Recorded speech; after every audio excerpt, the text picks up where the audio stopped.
Big Z Reviews.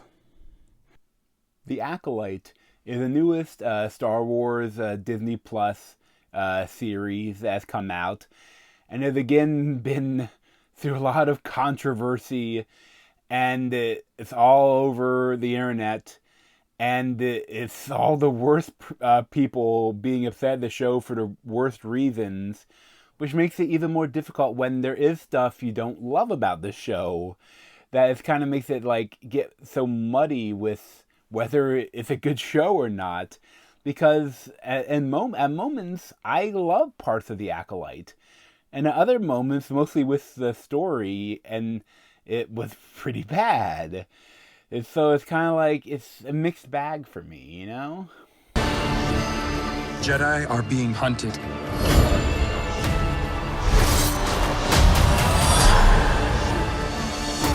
She was my student.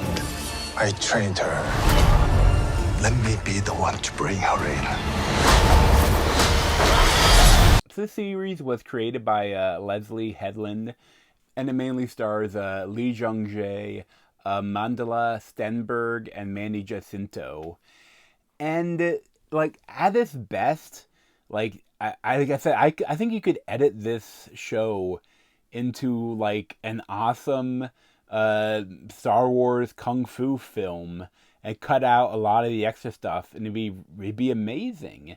Like the actual like lightsaber battles and like the Osha and Asaya, like I think Osha and May, I confuse them. The evil one is like a ninja, and I love the idea that if like dark side users of the Force, if they can like force push things, wouldn't like a throwing dagger be really deadly? Like, it's some really cool ideas in this show.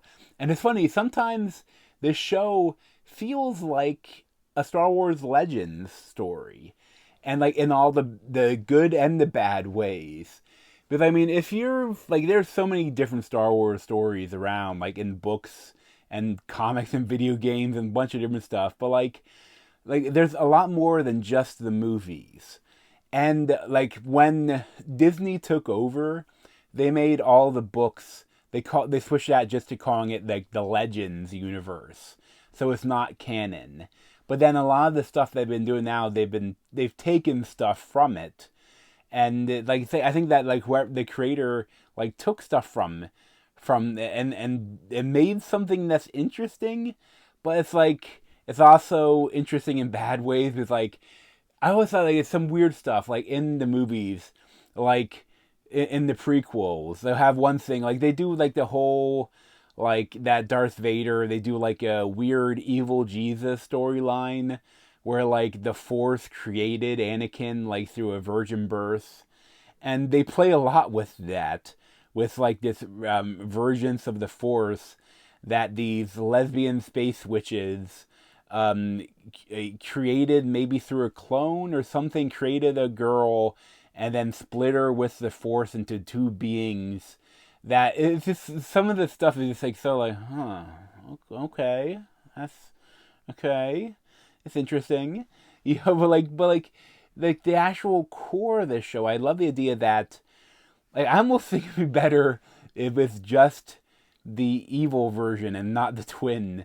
Because like if the idea that she truly believes the Jedi are did something really bad and they're trying to cover it up, and she's working with she's an acolyte for a user that a Force user that is doesn't care about the Jedi's rules and is going on a vengeance mission to kill all the people that caused the death of her mother and all of her town, her weird lesbian force witches commune, or coven, whatever it is. Like there's some really cool stuff here, but it feels like when you get into some of this stuff, like there'll be in the movie George Lucas has some weird comment about something, and you'll give those comments to a science fiction author, and he'd be like, okay, how can I write a whole book about that? Like it'd be like, did the Jedi ever tell you about the story of Darth Plagueis the Wise? That's not a story they would mention. He's like, and the thing is, someone wrote a book about him, Darth Plagueis, and there's this whole stuff that in the book where like they play with the whole like virgin birth stuff, where essentially I think it's something really weird, like he was trying to find immortality using the Force, and like manipulating this, doing evil things with it, and the Force didn't like it, and in response, almost like as a backlash to what his experimentations, it created Anakin Skywalker, and that's like. So it's some weird stuff. So like, and it's so funny. Like at one part, like toward the end of the season, when there's the stranger Manny Jacinto is like is skinny dipping and playing with May or Osha, like, hi, like what you see? I'm evil. I killed a bunch of people, but I'm hot. Like, would you want to be evil too with me? What do you think? And the whole time, I saw this one, it's like a cartoon where Darth Plagueis is watching from the corner as they do the whole skinny dipping flirting scene. And I mean, like that's the thing. I think the weakest part of this show has to be that it's not. There's only 8 episodes of this show, and 2 of them are wholly devoted to flashbacks. And like your first one, you get a flashback, is showing one side of what happened, and then you get the second one, you see what actually happened, what we missed. And I feel like they aren't different enough.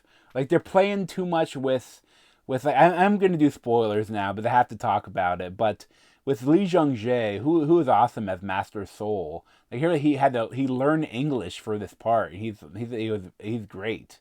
That was from the whole Squid Games. Like he is really good in this. But like they play with it like they play with him like he did a bad thing, but he's not evil. And I almost wish that like in all the Jedi, like I feel like what we ended up seeing, what they did wasn't that bad. Like I mean, he killed the May and Osha's mom, but he killed her because he thought she was doing some evil Force witch stuff. Is about to corrupt the twin that was the good twin, he thought, but the twin that wanted to join him, although it was actually the other twin that witnessed him kill her mom. And it's like, and I know it kind of sucked that like he didn't at that time he didn't say I'm sorry. He still thinks he was right, but he was kind of right. I mean, they were doing some weird shit on this planet. Like I don't know what their goals were. Like we didn't see that thing. Like they showed us enough to be confused about what their goals are. And we still don't know what the hell their plans were. They were doing the awakening. Were they gonna then combine them again? Were they gonna do something else weird and have them like we don't know what their actual goals were. And that there definitely was weird stuff going on here. They're playing. Like, I know, and it's so funny, people are upset about, like, what actually this means. Like, it could just be a clone, and they split the beings in 2 with the Force. I don't think, like, they were implying, it doesn't seem like there actually were, like, it kind of messes with the whole Jesus storyline if the Force did this 100 years ago. But I think the whole idea that, like, the Force didn't create these children. Like, the Force split the children in twain.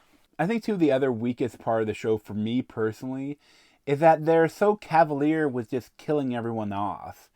And, like, if it was just the revenge storyline, I'd be fine. But you have, like, the other side of it being, like, the good one. I forget which one is which, May and Osha. I think May is a good one, Osha is a bad one. I don't know. But, like, you see, like, they introduce these cool characters. Like, I love Daphne Keene as Jackie Lon. Like, and they have some other cool characters. And, like, they also had a bunch of ones Jedi that you never really introduced and were cannon fodder. But then they also killed the characters they're introduced. And at a certain point, it's like there are no more characters left to kill. It's like a slasher. It's like a slasher film, and there's no other characters left to kill. And it's like, so if you do a second season, like there's no characters left, and it's kind of odd. Like, I feel like it's like if you, I hate when they introduce a cool character and they don't have any plans for them. They don't want to do anything with them. It's kind of like, what's the point then? That's just me personally, though. It also didn't work, though, because, like, May, she witnessed Manny Jacinto, Stranger, Khmer, Darth Teeth, I think people were starting to call him. I think that was Darth Teeth. Like, he brutally murders, like, a lot of people in front of her. And then, like, then the next episode, she has one thing like, you murdered them. Like, who cares? We did a little murder. What's wrong with a little murder? And it's just like, you are pretty hot. I guess I'm okay with you murdering a dozen people in cold blood. And it's like, and then too, because they do a whole thing like she goes full evil. And like the whole, like, the force bleeding or whatever it's called, like, of corrupting the saber, it looks pretty badass. But, like, it's like, really? You're just gonna go evil for that? Like, I'm like, oh, okay. I don't really, and the whole, what they do with the finale, what they do with it, if like mind wiping the one twin, and all the stuff that the weird green woman is, like, hiding stuff, and it was probably trained the other guy, and there's a whole Darth Plagueis. There's a lot of stuff that's just like, I don't know. Like, I think, if someone this was edited down, it could make a pretty good, like, hour and a half, 2 hour movie that just focused on, like, the revenge and the all the amazing lightsaber battles, and like there is stuff here that definitely makes this worth a watch. But all the people complaining aren't wrong, or they might be wrong about why they're upset. Some of them, a lot of it is kind of like, oh, there's you're just being kind of racist and sexist and douchey. But, like, it's also not a perfect show, I probably give, like, a 7 out of 10, a 6.5 out of 10, something like that. It's interesting, but it has a lot of issues, But thanks for watching. If you want to see more of me, you can subscribe down below. Thanks.